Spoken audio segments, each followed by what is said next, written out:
오늘 함께 새벽 예배를 하게 되어서 기쁘게 생각합니다. 요한일서는 굉장히 이제 귀한 서신이죠. 특별히 이번에 이제 생명의 삶 이 큐티 책의 해설을 요한일서와 이거 끝나고 하는 이제 마태복음을 이제 우리나라에 굉장히 실력 있는 두 명의 신학자가 이제 해설을 했어요. 보통 경우에는 이제 그래도 검증된 목사님이 했는데 굉장히 실력 있는 두 분의 신학자가 했으니까 혹시 기회가 되시면 큐티 책이 없더라도 그냥 생명의 삶 이렇게 쳐셔서 들어가시면 인터넷상에서 본문과 해설 정도는 읽을 수 있거든요. 기회 되시면 한번 그거를 읽어보셔도 좋을 것 같습니다. 우리가 11절부터 읽었는데 성경책의 10절을 한번 보시면요. 이러므로 하나님의 자녀들과 마귀의 자녀들이 드러나나니 무릇 의를 행하지 아니하는 자나 또는 그 형제를 사랑하지 아니하는 자는 하나님께 속하지 아니하였다. 하나님께 속하지 아니하였기 때문에 누구의 자녀라는 거냐면은 마귀의 자녀라는 거죠. 어떤 사람이요?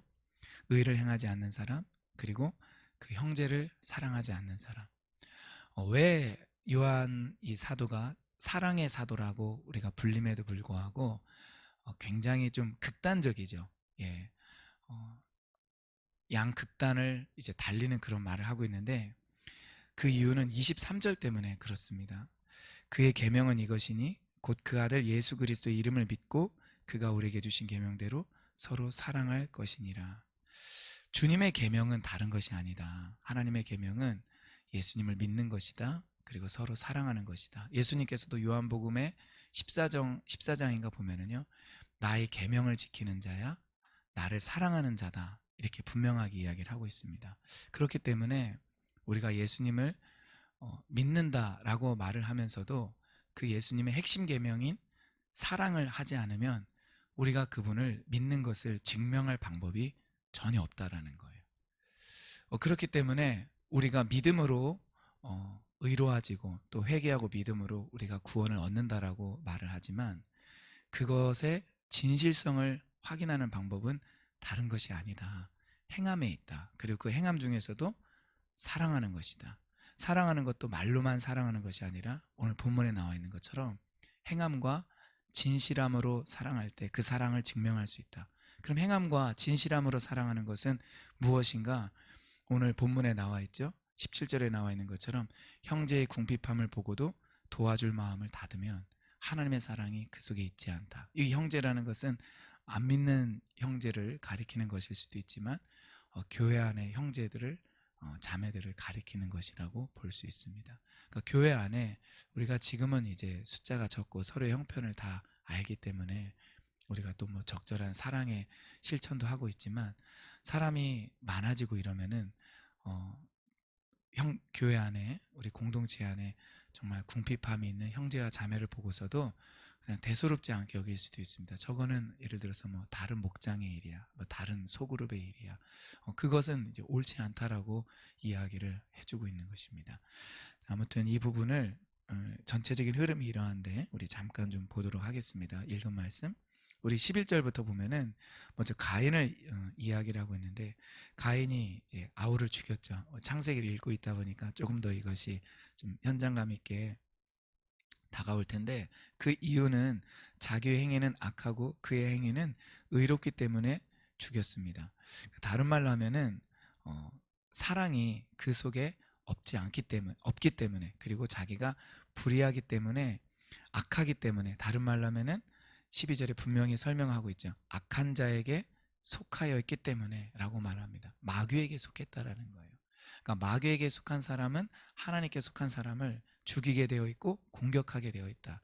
그렇기 때문에 그 연이어서 나오는 말씀이 뭐냐면 세상이 너희를 미워할 때 그걸 이상하게 여기지 말라라고 말을 하고 있는 것입니다. 왜냐하면 마귀에게 속한 자들은 언제든지 하나님께 속한 자들을 죽이려고 하고 공격하려고 하기 때문에 그렇다라는 것입니다. 최근에 그 이제 입양된 어떤 아이의 죽음 때문에 정말 이게 기독교가 이게 뭔가 교회 다니는 사람들이 이렇게 하면 되는가 정말 개인적으로 너무 부끄럽더라고요.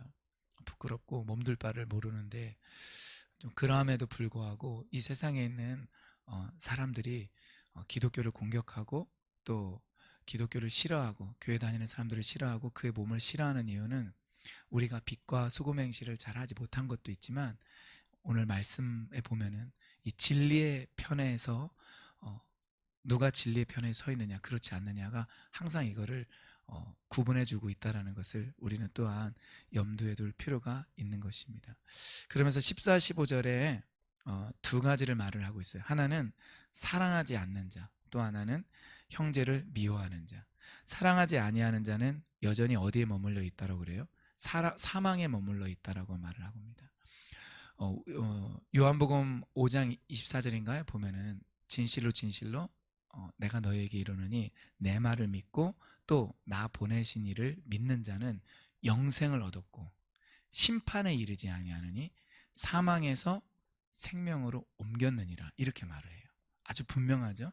예수님 말을 믿는 자 그리고 그 예수님을 보내신 하나님을 믿는 자. 그런데 오늘 말씀에는 14절에 우리는 형제를 사랑함으로 사망에서 생명으로 옮겼다라고 이야기를 합니다. 그러니까 굉장히 명백하죠. 이 말씀을 오해하면은 그러면은 행위로 구원받는 거야? 이렇게 말을 할 수 있는데 그것이 아닙니다. 우리의 이 사랑을 통하여서 우리의 진짜 믿음 그리고 어떤 사람이 계명에 순종할 만한 그런 믿음과 그리고 하나님 자녀의 그 신분을 갖고 있는가 그거를 분명하게 보여주고 증명해 준다라는 거예요. 그러니까 굉장히 두려운 말씀입니다. 요한복음 5장 24절과 같이 우리가 간직해야 될 말씀이에요. 내가 누구를 사랑하지 않는다.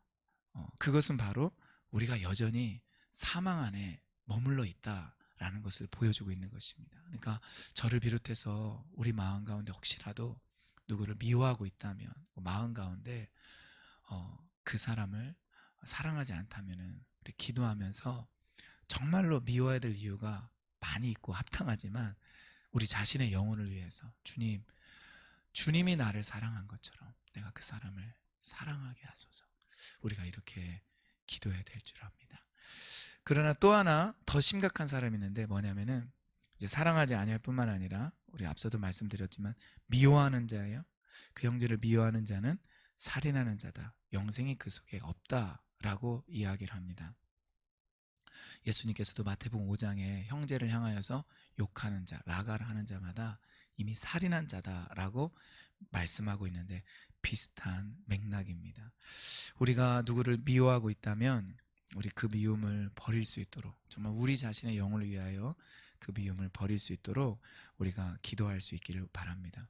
우리가 이것을 사실 계속해서 간직하기가 쉽지 않아요. 어떻게 해야 되냐? 16절에 나와 있는 방법밖에 없습니다. 그가 우리를 위하여 목숨을 버리셨으니 우리가 이로써 사랑을 알고. 그러니까 정말 죄인이고 멸망받을 수밖에 없는 나를 위하여서 아무런 가치가 없는 나를 위하여서 예수님이 죽으셨잖아요. 자기 목숨을 버리셨잖아요. 거기에서 사랑을 아는 거예요. 사랑은 가치 있는 사람, 자격을 갖추고 있는 사람, 그리고 사랑받기에 합당한 사람을 사랑하는 것이 사랑이 아니라 죄인을, 무가치한 사람을, 자격이 없는 사람을, 그리고 사랑받을 만한 그런 조건이 없는 사람을 사랑하는 것이 이것이 사랑이다. 예수님이 이 사랑을 우리에게 가르쳐 주신 거예요.